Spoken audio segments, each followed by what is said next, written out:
At the memorial mass, the priest handed me another letter. He leaned in close, the scent of incense and old paper on his breath, and whispered, "Open this alone, for your children are lying." The cold weight of the envelope in my trembling hand felt heavier than the grief I'd carried all week. It was a message from my husband, Arthur, a man already in his grave, and what he had to say would unravel everything I thought I knew about my own family. Stay with me until the end, and I'll tell you the whole story. Subscribe, leave a like, and please tell me in the comments where you're watching from, whether it's from your own cozy couch or a busy office far away from my little town in Ohio. My name is Evelyn Hayes, and I am 78 years old. For 52 of those years, I was Arthur's wife. My hands, now wrinkled and spotted with age, spent a lifetime kneading dough, shaping the cinnamon rolls that people would drive miles for, and peeling apples from our orchard for the pies that became a small legend here in Maple Creek, Ohio. I was a baker, a wife, a mother, but standing there in St. Jude's Catholic Church, with the last hymn fading into the stained glass windows, I felt like none of those things. I was just a widow, a title that felt as ill-fitting and stiff as the new black dress I wore. The week since we buried Arthur had been a blur of casseroles from neighbors and hushed phone calls. A thick, suffocating silence had fallen over our old farmhouse, a quiet so profound that the ticking of the grandfather clock in the hall sounded like a hammer striking an anvil. My children, Robert and Laura, had been my shadows, my pillars. They managed everything, their voices a constant, gentle hum of concern. "Don't you worry about a thing, Mom," Laura would say, her hand always on my arm, while Robert quietly sorted through mail and paid bills at the kitchen table. They were good children. I had always believed that, with every fiber of my being. The memorial mass was supposed to be a closure, a final, public goodbye. The church was filled with familiar faces, their expressions a mixture of pity and respect. I nodded and accepted their hugs, the scent of lilies and various perfumes mixing in the heavy, sacred air. It was as I was about to leave, leaning on Robert's arm, that Father Michael intercepted us. He was a young priest, with kind eyes that always seemed to hold a flicker of worry. He had been a great comfort to Arthur in his final months, visiting the farm to talk about baseball and gardening. He asked to speak with me privately for a moment, guiding me into the quiet of the sacristy. It was there, surrounded by vestments and the faint smell of snuffed candles, that he broke my world. He pressed a sealed, yellowed envelope into my palm, its corners softened with time.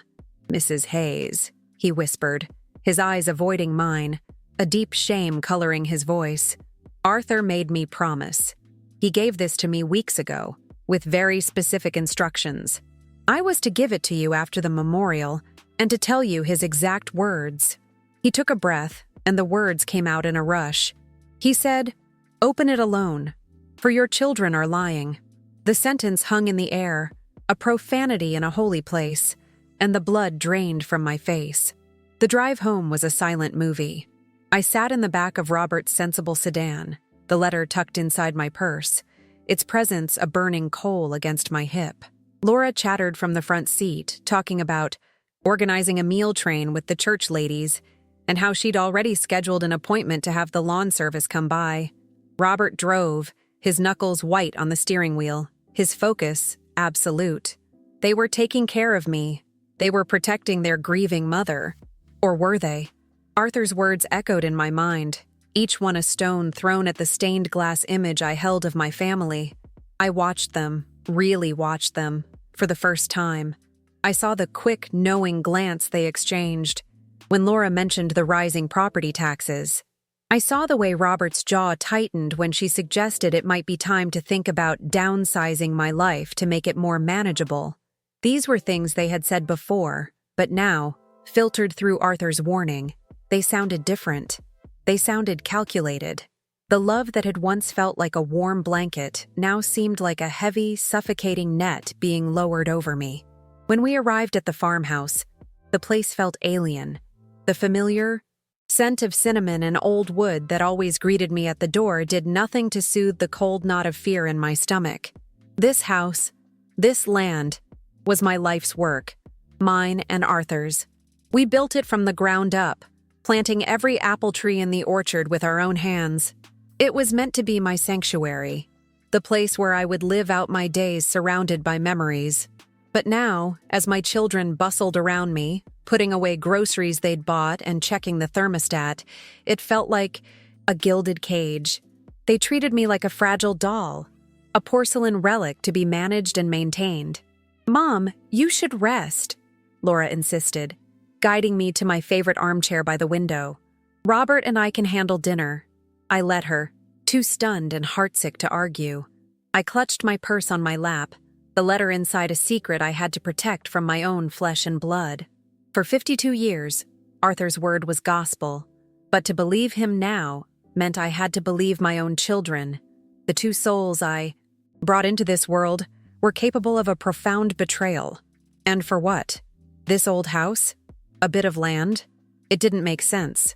And I knew, with a certainty that chilled me to the bone, that if they knew I had that letter, they would take it from me. I excused myself, claiming I needed to use the restroom, and hurried to my bedroom. The room was just as Arthur had left it, his reading glasses still on the nightstand next to a half-finished book. My hands trembled as I took the envelope out of my purse. It was Arthur's handwriting, the familiar, slightly slanted script I knew better than my own. For Evelyn, to be opened alone. The simple instruction felt like a lifeline and a death sentence all at once. I had to hide it. But where? Every drawer, every closet, every corner of this house suddenly felt transparent, as if my children had X-ray vision that could see straight through my intentions. I finally settled on the old cedar chest at the foot of my bed, a place where I kept my wedding dress and the children's baby clothes. It felt like the safest, most sacred spot in the house.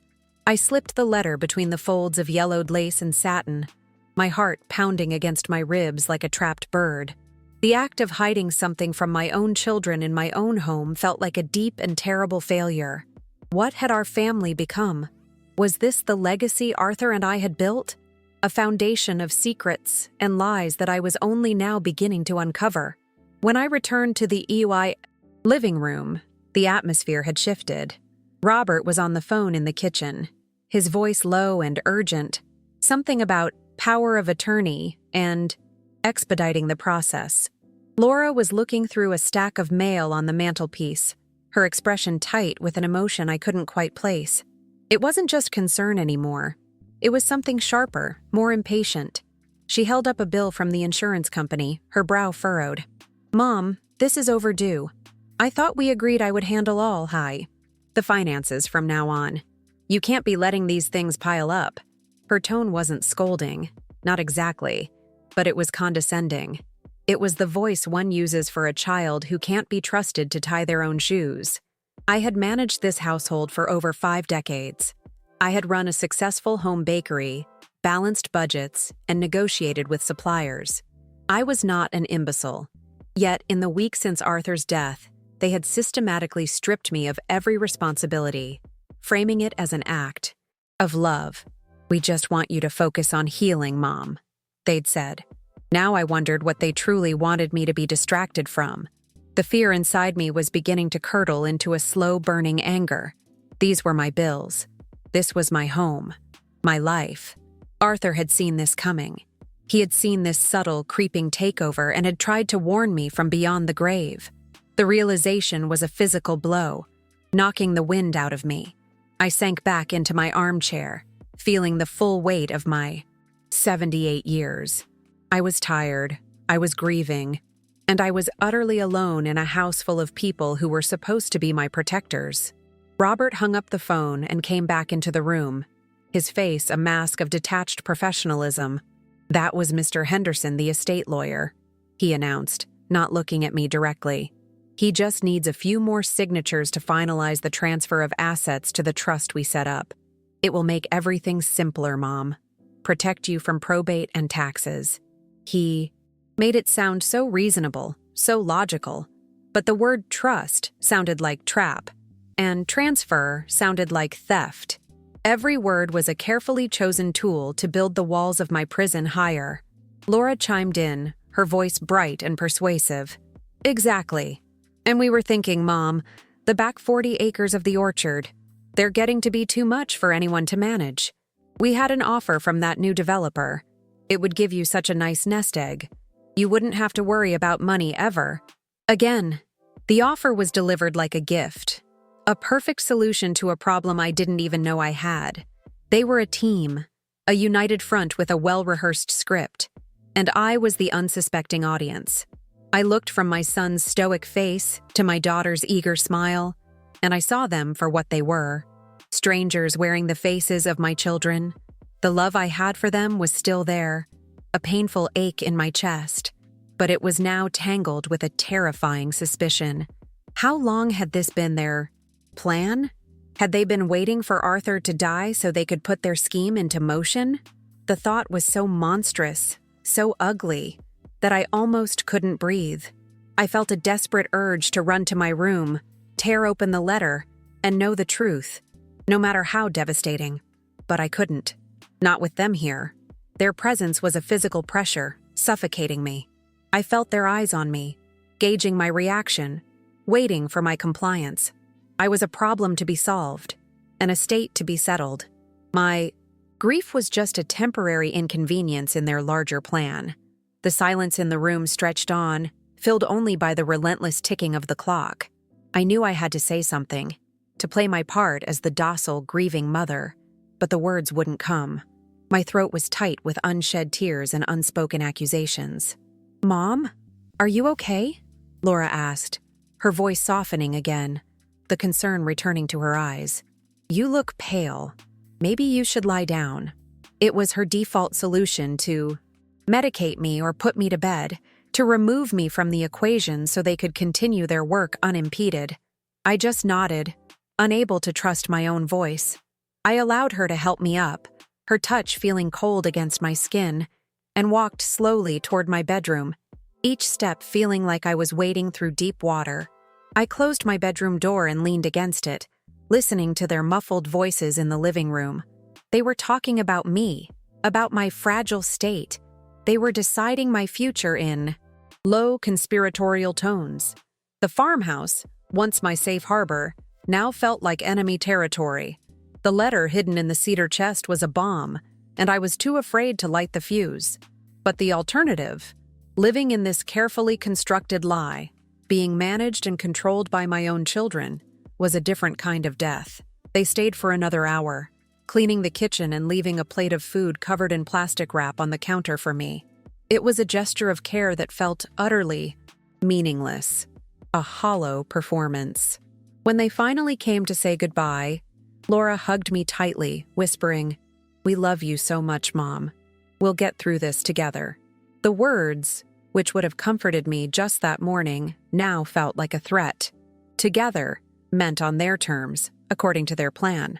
As I watched their car pull away down the long gravel driveway, a profound sense of isolation washed over me. The sun was beginning to set, casting long, distorted shadows across the orchard.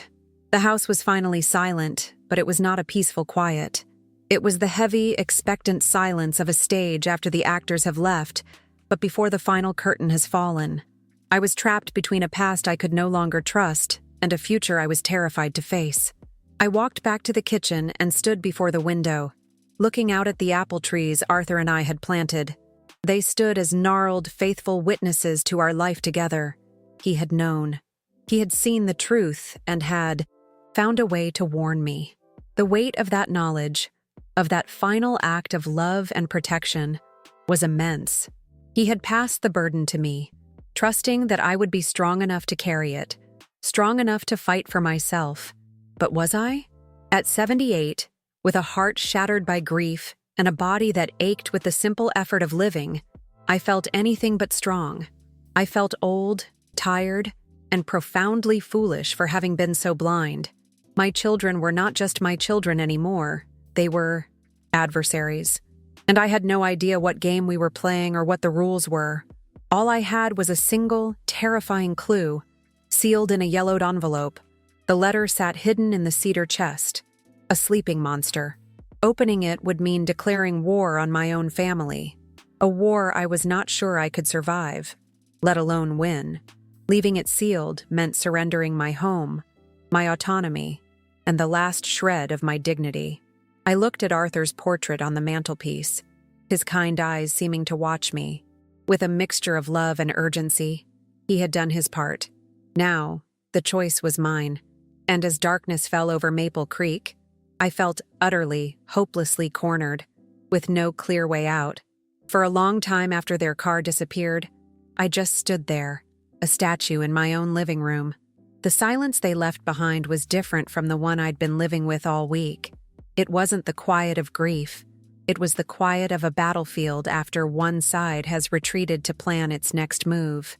The air was thick, with unspoken words, with the ghosts of their calculated kindness. I walked to the mantelpiece and picked up a silver-framed photo of Arthur and me, taken on our 50th anniversary. His arm was around me, his eyes crinkling at the corners with that familiar, genuine smile. I could almost hear him whisper, "What are you going to do now, Evie?" The ticking of the grandfather clock seemed to mock me. Each tick a second I was losing, a second they were winning. My entire body ached with a weariness that went deeper than my bones. It was a soul-deep exhaustion. A part of me, a very large part, wanted to collapse into my armchair, pull my grandmother's old Afghan over my head, and simply cease to exist. Let them have the house, the orchard, the money. What did it matter now that Arthur was gone? The world felt colorless without him, and the energy required to fight felt like a mountain I could never climb. But then, the phone on the kitchen wall rang, its shrill cry cutting through the stillness like a siren. I flinched, my heart leaping into my throat. I knew who it would be. I let it ring 4, 5 times, the sound grating on my raw nerves. Finally, with a sigh that felt like it carried the weight of my entire life, I picked up the receiver. "Hello," I said, my voice barely a whisper. "Hi, Mom, it's me," Laura's voice chirped, sickeningly cheerful. "Just wanted to make sure you were settled in okay. Did you eat the dinner we left you?" I lied and said I had, that it was delicious. The plastic-wrapped plate was still on the counter, a cold monument to their deception. "Oh, good," she said, and then her voice shifted, becoming more businesslike. "Listen, I was just thinking. Mr. Henderson said it might be a good idea to get an appraisal done on the orchard property sooner rather than later. The developer is very eager, and these offers don't last forever, you know. It would just be a formality, of course, just to know our options." The casual way she said "our" options sent a shard of ice through my veins. It was never your options, was it? That single phrase was the spark that lit the fuse. All the exhaustion, the grief, the fear, suddenly burned away, replaced by a white-hot, clarifying anger. This wasn't just about land or money. This was about my life, my home, the 52 years of sweat and love that Arthur and I had poured into this soil. They were discussing it as if it were a stock portfolio to be liquidated. I was no longer a person to them. I was an asset to be managed, an obstacle to be overcome. The mountain of fighting didn't seem so high anymore. In fact, it was the only ground I had left to stand on. "I'll think about it, Laura," I said, my voice colder than I intended. There was a brief, surprised pause on the other end of the line. "Okay, Mom," she said slowly, the forced cheerfulness gone. "Just don't take too long to think. We're just trying to help." The call ended, and I placed the receiver back in its cradle with a decisive click. The time for passive grief was over. I owed it to Arthur. I owed it to the woman in the photograph, the one with the bright eyes and proud smile. I owed it to myself. I turned and walked, not with the shuffle of an old woman, but with the determined stride of a soldier marching toward her destiny. My destination was the bedroom. The old cedar chest sat at the foot of the bed, a silent guardian of my most precious memories. Lifting the heavy lid, the scent of dried lavender and time itself washed over me. There was my wedding dress, yellowed and fragile as a butterfly's wing. There was Robert's first baseball glove and Laura's favorite stuffed bear, its button eyes staring up at me. For a moment, my resolve wavered. How could the children who owned these treasures become the strangers who were betraying me? But Arthur's words, "They are lying," cut through the nostalgic haze. With trembling fingers, I reached between the folds of my wedding veil and pulled out the yellowed envelope. It felt warm, as if it still held a trace of Arthur's life force. I carried it back to the living room and sat in my armchair, the very one Laura had guided me to just hours before. The setting sun cast long orange rays through the window, illuminating the dust motes dancing in the air. For a full minute, I just held the letter, my thumb tracing the familiar slant of my name written in his hand. This was it. There was no going back after this. With a deep breath that did little to calm the frantic beating of my heart, I carefully tore open the seal. The paper inside was a single sheet, folded twice. As I unfolded it, my eyes immediately caught the sight of his handwriting. It was shaky, a frail version of the strong, confident script I knew so well, a testament to the effort it must have taken him to write this. The words were a gut punch, a loving and terrible final message from the man who knew me better than I knew myself. "My dearest Evelyn," it began, and tears immediately welled in my eyes. "If you are reading this, then my time has run out, and I have left you to face a storm alone. I am so sorry. Forgive this cowardly way of telling you, but I couldn't bear to see the pain in your eyes while I was still here. I need you to be strong now, stronger than you have ever been. Our children, Evie, they are not who we think they are. They are not protecting you. They are circling you." I had to stop reading, my vision blurred by tears. I pressed the heels of my hands into my eyes, trying to force back the wave of nausea that rose in my throat. Circling me. The image was so predatory, so violent. I took another shaky breath and forced myself to continue reading. He explained that he had overheard them in his hospital room one afternoon, when they thought he was asleep, sedated by the pain medication. He wrote down their words, a conversation seared into his memory. Laura had been talking about the timeline. Robert had been more pragmatic, mentioning a durable power of attorney that their lawyer, Mr. Henderson, had drafted. They discussed the offer from the developer for the back 40 acres, calling it a game changer. The most chilling part, the sentence that made the air leave my lungs in a gasp, was when Arthur quoted Laura directly, "Once the land is sold and she's settled at Willow Creek Meadows, everything will be so much easier. She'll be safe and will be secure." Willow Creek Meadows. The name was a physical blow. I remembered it now, with a sickening clarity. About a month ago, Laura had brought over a glossy brochure. "Look at this place, Mom. Isn't it lovely? It's like a resort for seniors." I had glanced at it and dismissed it, thinking it was just another one of her well-meaning but misguided ideas. I never imagined it was a place they were scouting for me, a gilded cage where they planned to store me after they had carved up my life for profit. My first desperate instinct was denial. It was a mistake. Arthur was on heavy medication. Morphine dripped into his veins day and night. He could have dreamed it. He could have misheard. He was always a little hard of hearing in his left ear. My mind scrambled for excuses, for any plausible reason that would make this letter a product of a dying man's confusion rather than the cold, hard truth. Because if it was true, then the last 30 years of my life, the love and sacrifice I poured into my children, was a lie. I read the letter again, and then a third time, my eyes scanning the shaky lines as if a different meaning might magically appear. But the words remained the same, a stark and brutal indictment. The details were too specific. The lawyer's name, the exact phrase, "durable power of attorney," the name of the facility. These weren't the vague ramblings of a confused mind. They were facts. And as the truth began to settle in my bones, the denial gave way to a profound and hollow ache that was worse than the initial grief of his death. How could I have been so blind? I replayed the last few months in my head, the way they insisted on coming to my appointments with the bank manager, the way Robert had taken over the farm's bookkeeping, telling me it was too much for me to handle. The constant suggestions that the house was too big, the stairs too steep, the orchard too demanding. Each memory, once a testament to their care, was now tainted, revealed as a calculated step in their long, patient campaign to dispossess me. But still, a part of my heart, the foolish motherly part, refused to believe it completely. I needed more. I needed proof that wasn't written in a dying man's hand. And then I saw it. At the very bottom of the page, a final, hastily scrawled postscript from Arthur. "They made me sign it, Evie. When I was weak, said it was for the bills. Look in my desk, top right drawer, the blue folder from Henderson. It's all there.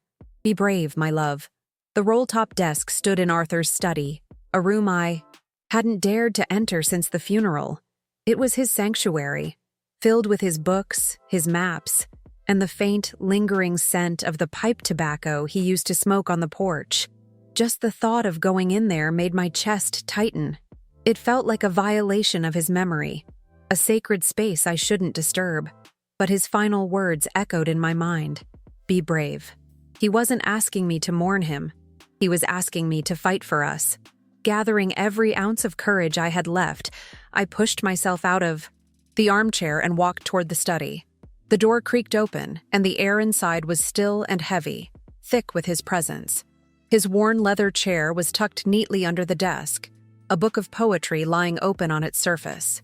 For a moment, I felt paralyzed, an intruder in my own home.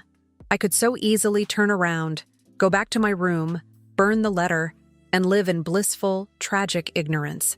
It would be the easier path, but I knew I couldn't. I walked to the desk, my reflection a ghostly figure in the polished wood. My hand hesitated over the small brass knob of the top right drawer. This was the final threshold. Opening this drawer meant I could never go back to being the trusting mother I once was. It meant accepting that my children were capable of a betrayal so profound it defied comprehension. It meant declaring a silent war. My fingers closed around the knob, the metal cold against my skin. I pulled. The drawer slid open with a soft wooden groan, revealing a lifetime of clutter, old pens that no longer wrote, stacks of receipts held together with brittle rubber bands, a collection of foreign coins from a trip we took long ago. It looked exactly as Arthur had left it, a chaotic but organized map of his life. My heart sank a little. Maybe he was mistaken. Maybe the folder wasn't there. I began to dig through the papers, my movements becoming more frantic. I pushed aside old tax returns and expired warranties, the smell of aging paper filling my nostrils.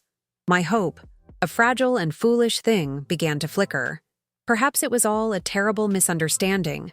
Perhaps I would find nothing, and I could convince myself that Arthur's final days were clouded by paranoia.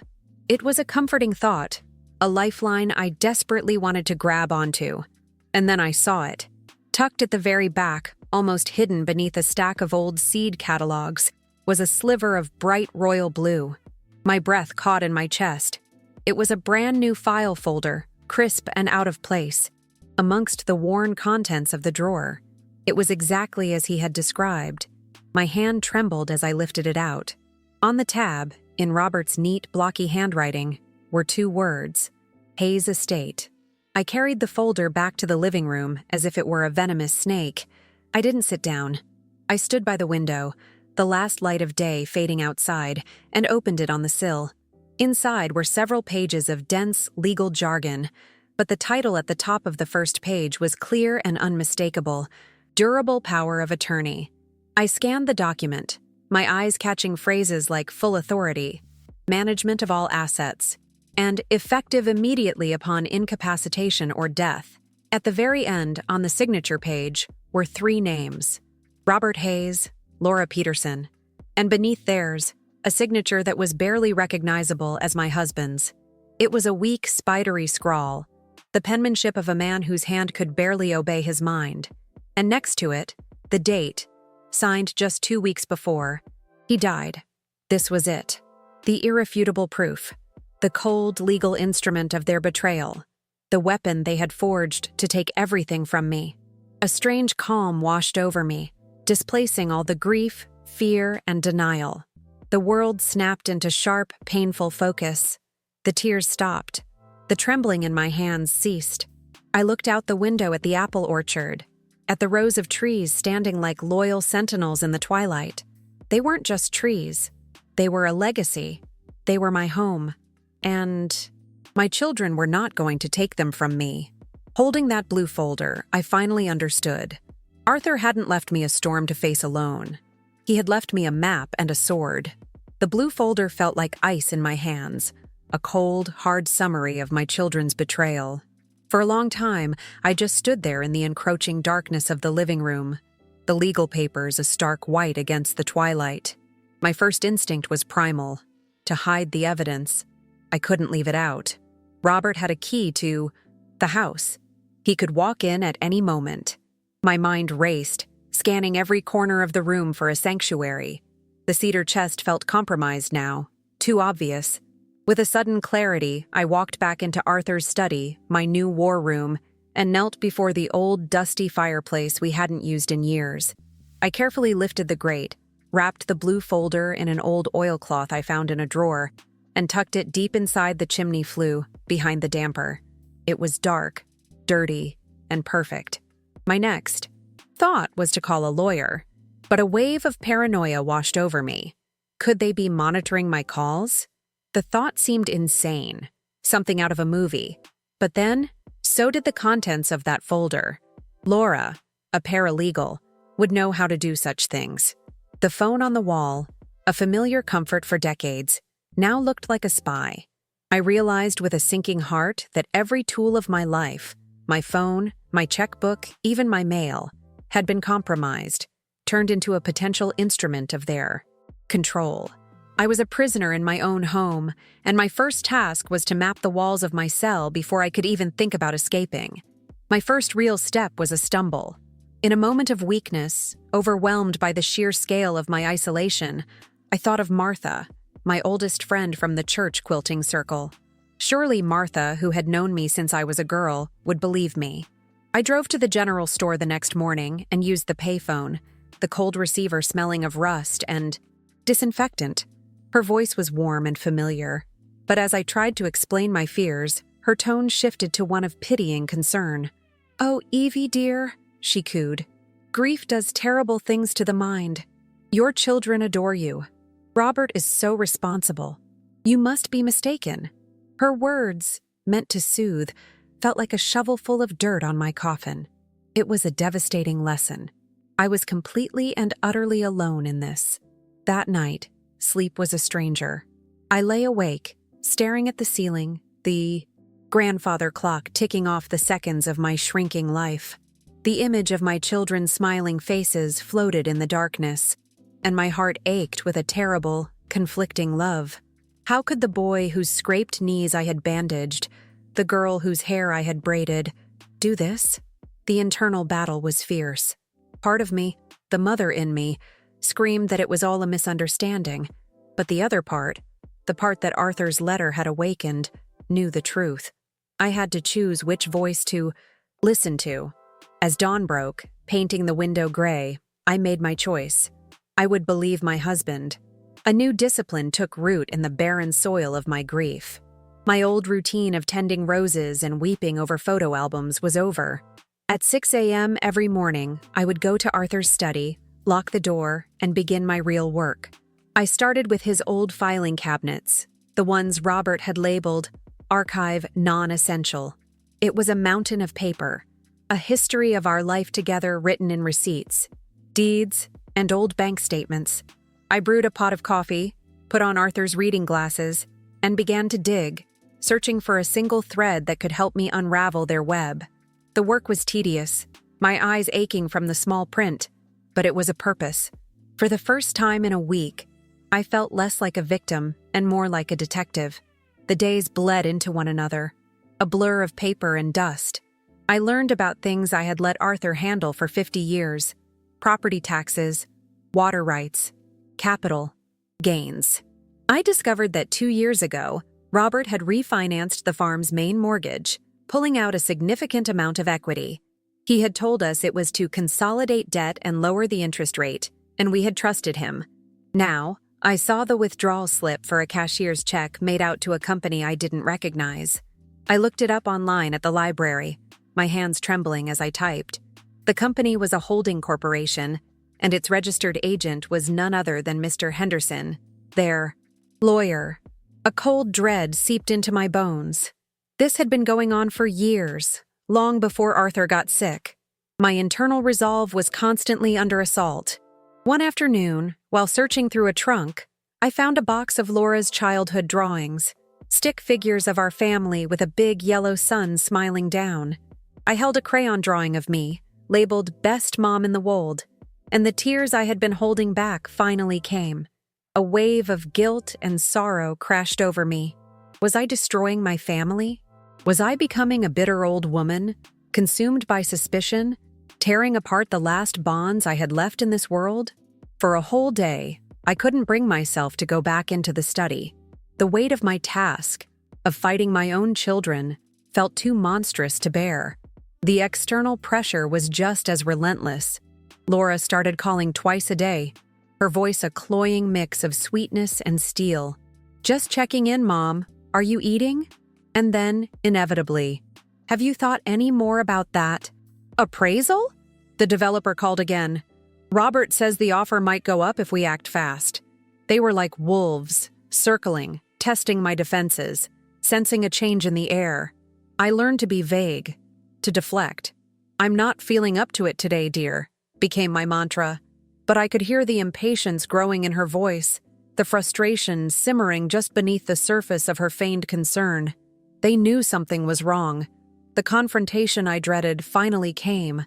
I was in the kitchen, studying a property deed, when a car crunched up the gravel driveway. It was Laura, and she wasn't alone.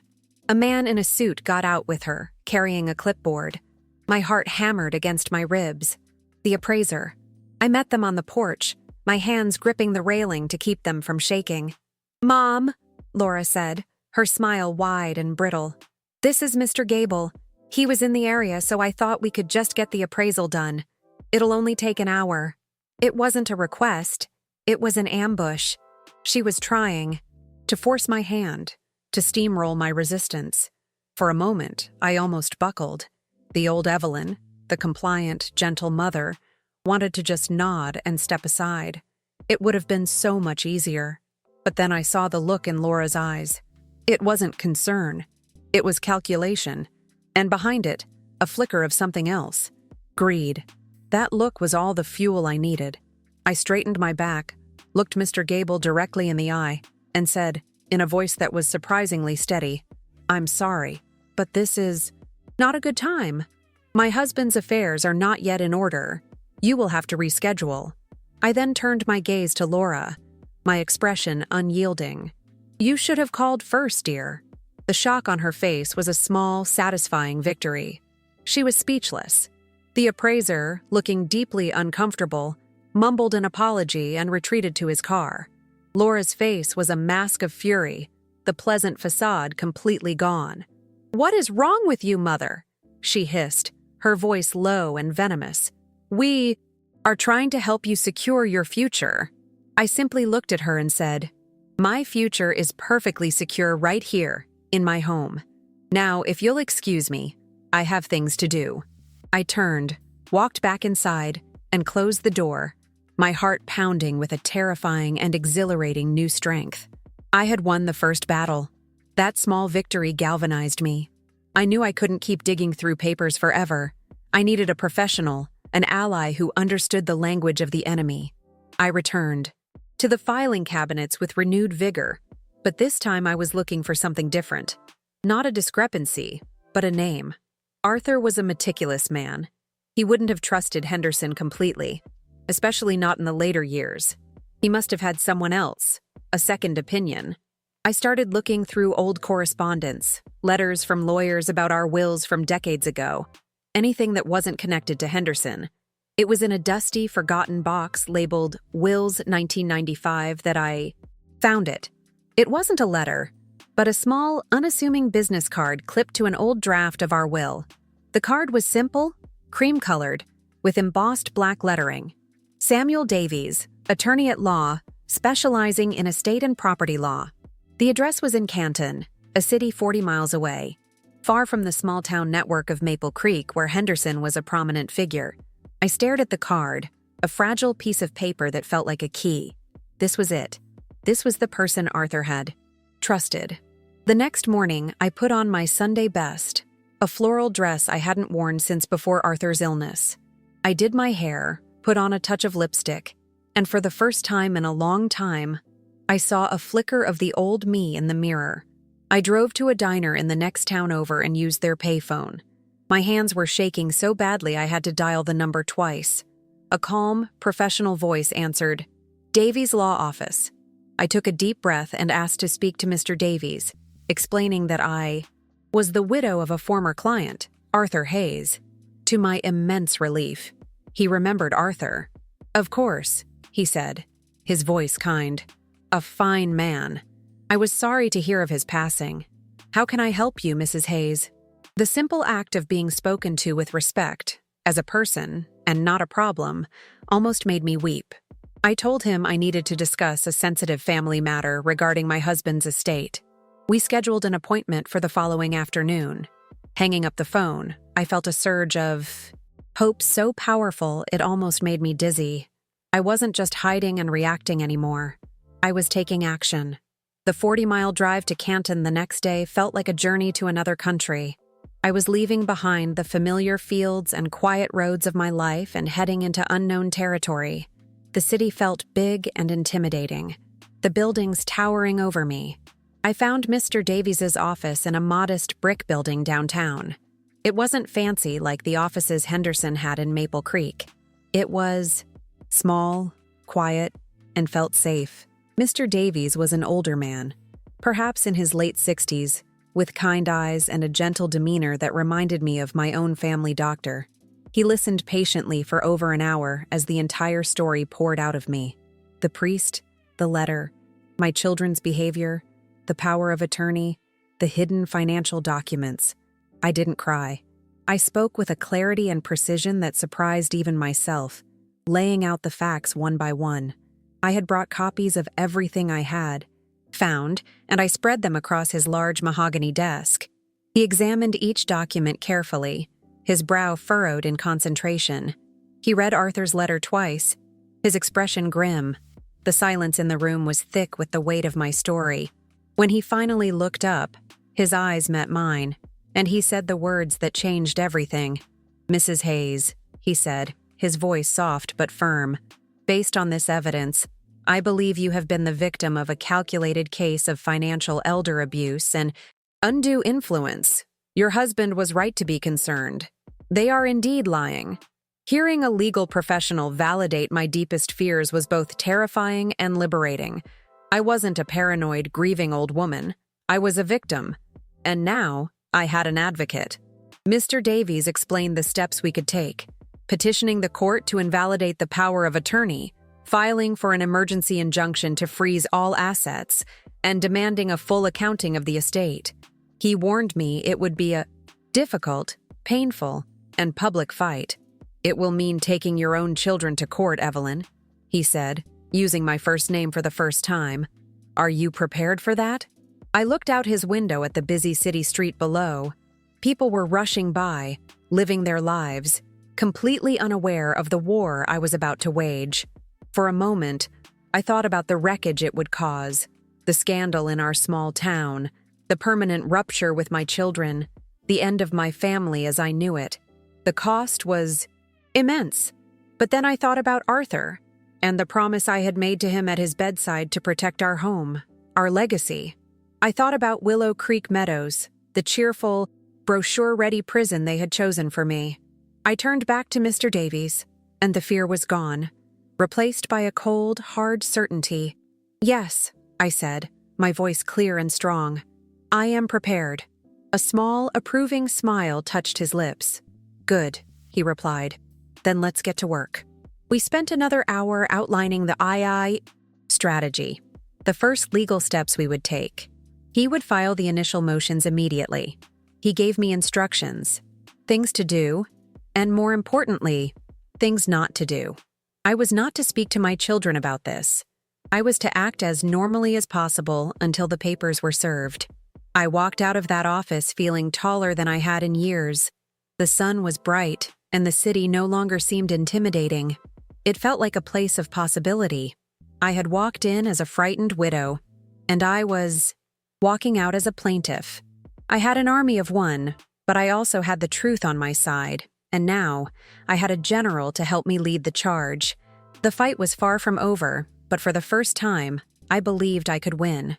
Driving back to Maple Creek, I felt a profound shift inside me. The landscape looked the same, but I was seeing it through different eyes. The farmhouse, when it came into view, no longer looked like a cage, but a fortress. My fortress.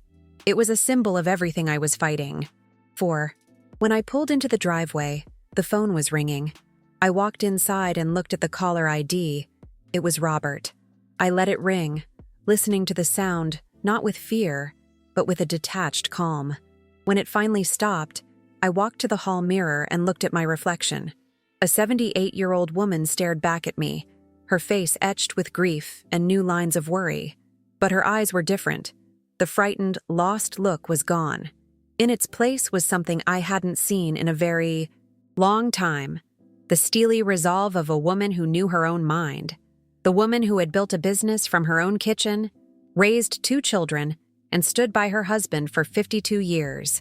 I was still Evelyn Hayes, but I was no longer the same person who had been handed that letter in the church sacristy. I was a fighter now, and my war was just beginning. The day the war truly began was a Tuesday, a day so deceptively ordinary it felt like a deliberate insult. I was in my garden, pruning the deadheads from my prize-winning roses, when I saw the unfamiliar sedan pull up to Robert's accounting firm on Main Street. A man in a slightly too tight suit got out, carrying a large manila envelope that held the weight of my entire world. Mr. Davies had described the process server, and I knew this was him. I imagined the crisp rustle of the papers, the cold, legal language spelling out my defiance. I pictured my son's face, the initial confusion hardening into a mask of pure, unadulterated rage. The silence that followed that delivery, even from miles away, was louder than any argument we had ever had. Laura received her copy an hour later at her law office. Her call came within minutes. It wasn't the voice of my daughter. It was the shriek of a cornered animal, a torrent of accusations and disbelief. How could you, Mother? After everything we've done for you, are you senile? Has grief made you insane? I listened, my hand steady on the receiver, the phone pressed to my ear. The bye. Evelyn of a month ago would have dissolved into tears, apologizing for a crime she didn't commit. But this new Evelyn, the one forged in Arthur's study, simply waited for her to run out of breath. The venom in her words no longer wounded me. It only confirmed the truth of my husband's final letter. "Laura," I said, my voice calm and even, a stark contrast to her hysteria. "If you wish to discuss this, you may have your lawyer contact Mr. Davies. His number is in the documents you received." I said nothing more. I did not defend myself. I did not explain. I did not cry. I simply stated the new reality of our relationship. There was a moment of stunned silence on the other end, a gap where she expected me to crumble. When I didn't, she let out a sound of pure frustration and slammed the phone down. Hanging up, I felt not triumph, but a deep, hollowing sadness. I had not won a battle. I had merely formalized the loss of my children.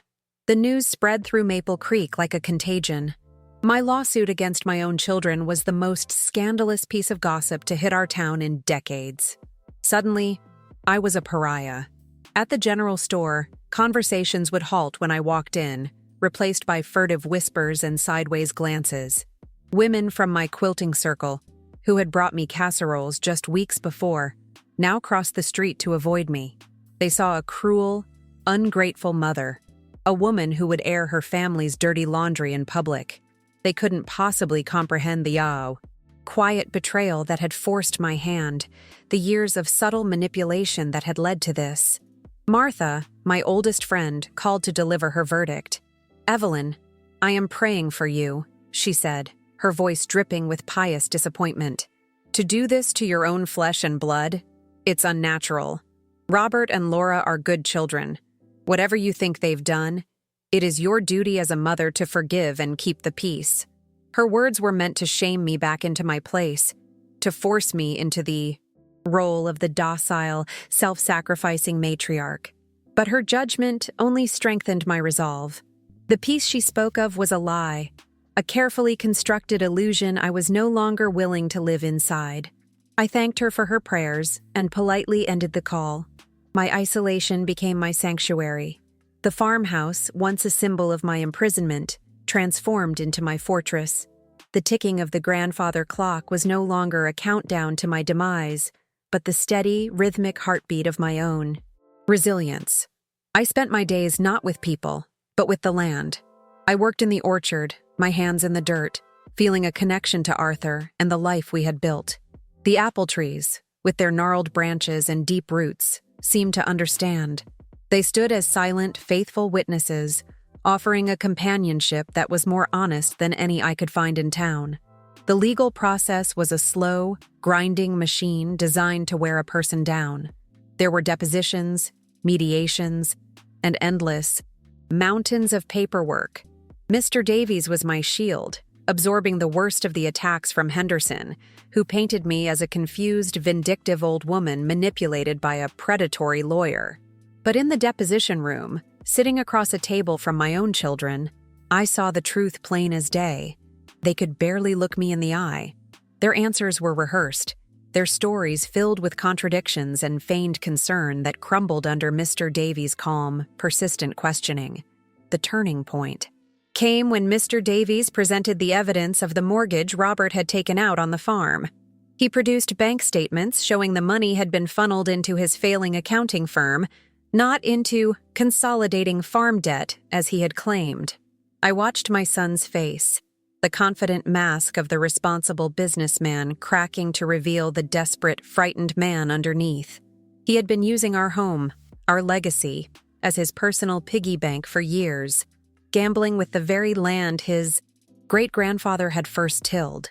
The sight of his deception laid bare brought me no joy, only a profound, bottomless sorrow. Laura's motive was subtler, a poison that had been seeping into our family for years. During her deposition, she spoke of the burden of caring for aging parents, the constant worry, and the sacrifices she had made. It became clear that her overprotectiveness was not born of love, but of resentment. She saw me not as a mother, but as a responsibility that was preventing her from living her own life. Willow Creek Meadows wasn't for my safety. It was for her freedom. Selling the land wasn't for my financial security. It was her reward for years of perceived servitude. The contrast between the woman I was and the woman I had become was never clearer than in those sterile legal offices. The old Evelyn would have been intimidated by the jargon, overwhelmed by the confrontation. She would have deferred to her son's financial acumen and her daughter's confident assertions. But the woman sitting in that chair was different. I spoke clearly. I presented the facts I had uncovered. I did not raise my voice, but my words carried the undeniable weight of truth. I saw a flicker of something in Mr. Davies' eyes during a break. It was respect. It was a look I hadn't seen from anyone in a very long time. My intangible conquest was the reclamation of my own mind. For months, my children had chipped away at my confidence, treating me like a fragile, incompetent child. They made me doubt my own memory, my own judgment.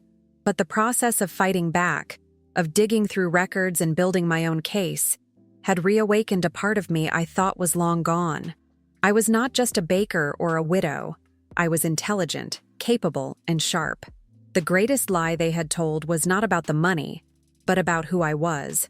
And by standing up to them, I was taking that truth back. The court date was set for a gray morning in November. Faced with the mountain of evidence Mr. Davies had compiled, my children's lawyer advised them to settle. There was no dramatic courtroom showdown. Instead, we met in a sterile conference room with a mediator. The agreement was simple and brutal. The durable power of attorney was immediately and irrevocably nullified. A full, independent accounting of the farm's finances was ordered, and Robert was legally bound to repay the equity he had stolen. The offer from the developer was rejected, and a restraining order was put. in place preventing them from making any financial decisions on my behalf ever again.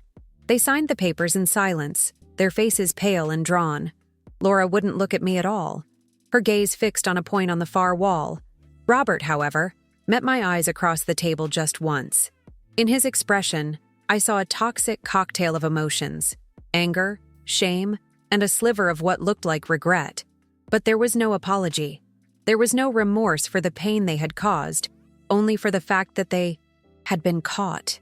In that single fleeting moment, I knew that the bond between us was not just broken, it had been incinerated, leaving nothing but ash. The tangible victory was absolute. I walked out of that building with the deed to my life held firmly in my own hands. I was in complete control of my home, my land, and my future. The threat of Willow Creek Meadows was gone forever. I had saved the orchard, the physical embodiment of my life with Arthur. I had protected our legacy from the hands of those who saw it not as a sacred trust, but as a commodity to be sold to the highest bidder. It was a victory won at an unimaginable cost, but a victory nonetheless. The drive back to Maple Creek was quiet. The gray sky seemed to reflect the emptiness in my chest. I had won the war, but my family was the casualty. There would be no more holiday dinners, no more phone calls to share small joys, no more grandchildren running through the orchard. I was the sole remaining guardian of our family's history, and its future had been sacrificed at the altar of their greed. The weight of that reality was heavier than any legal document. When I arrived home, the house was silent. But it was a different kind of silence now. It was not the heavy, grief-stricken silence of a widow, nor the tense, expectant silence of a soldier. It was a clean, quiet peace. The peace of a battle finally over. The peace of a truth finally acknowledged. I walked through the rooms of my home that was truly mine again, and felt the ghosts of the past settle around me, not as accusers, but as quiet companions. Over the next few weeks, the town's opinion began to shift. The details of the settlement, though confidential, trickled out as they always do in small towns. People learned of Robert's financial misdeeds, of the plan to sell the land. The whispers didn't stop, but their tone changed. Pity was replaced by a grudging admiration. The woman who had been seen as a cruel mother was now viewed as a formidable survivor. Some of the quilting ladies even started nodding to me again at the store, their eyes holding a newfound respect. I received a letter from Martha. It was short, just a few lines written on her floral stationery. "Evelyn," it read, "I heard about the settlement. I am so sorry. I did not understand." It wasn't a full apology, but it was an acknowledgement. It was a small bridge rebuilt over a chasm of misunderstanding. I knew then that my fight had not just been for me, it had been for every older person who had ever been dismissed, underestimated, or rendered invisible by their own loved ones. My life found a new rhythm, one of my own making. I started baking again, not for profit, but for the joy of it. The scent of cinnamon and apples once again filled the old farmhouse, chasing away the last of the shadows. I donated pies to the church bake sale, and I started teaching a few of the local children how to properly knead dough. I was no longer just Evelyn Hayes, the grieving widow. I was Evelyn Hayes, the baker, the gardener, the keeper of secrets, and the teller of truths. I often sit on the porch in the evenings, looking out at the rows of apple trees that stand like loyal sentinels in the twilight. I think about the woman I was, the one who received that terrifying letter in the church sacristy. She was so frightened, so lost, so completely unaware of the strength that lay dormant within her. She believed her life was effectively over, a story in its final, sad chapter. She had no idea that her greatest battle and her greatest victory was still ahead. The before and after is stark. Before, I was a mother defined by her children, a widow defined by her husband. My identity was a reflection of others. Now I am simply me. My worth is not tied to my role in someone else's life. It is rooted in my own resilience, my own courage, my own unwavering belief in the truth. I am 78 years old, and for the first time in my life, I feel completely and utterly my own person. It is a lonely freedom, but it is a freedom I would not trade for anything. My personal reflection on this journey is simple. We are always stronger than we think. Strength isn't about the absence of fear. It's about acting in spite of it. It's about taking that first terrifying step into the unknown because you know, deep in your bones, that the cost of inaction is far greater.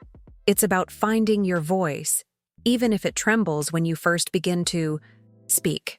My path was one of unimaginable pain, but it led me back to myself. I look at Arthur's portrait on the mantelpiece, and I no longer feel the sharp sting of grief. Instead, I feel a quiet gratitude. His last act on this earth was not one of despair, but one of faith. He had faith in me, faith that I would be brave enough to read his words and strong enough to act on them. He didn't leave me a storm to face alone. He left me a map to my own salvation, and I hope, somewhere, he knows that I followed it all the way home. To anyone watching this who feels invisible, underestimated, or silenced, I want to say this. Your voice matters. Your truth has power. Do not let anyone, not even the people you love the most, convince you that you are too old, too weak, or too grief-stricken to fight for what is right. The world may try to put you in a box, to label you and file you away, but your story is not over until you decide it is. The greatest conquests are not always won on battlefields or in courtrooms. Sometimes the greatest conquest is the quiet daily act of refusing to be erased. It is the decision to honor your own life, your own history, and your own truth, no matter the cost. Find the courage to open your own letter, to face your own truth, and to become the person you were always meant to be. It is never, ever too late to begin.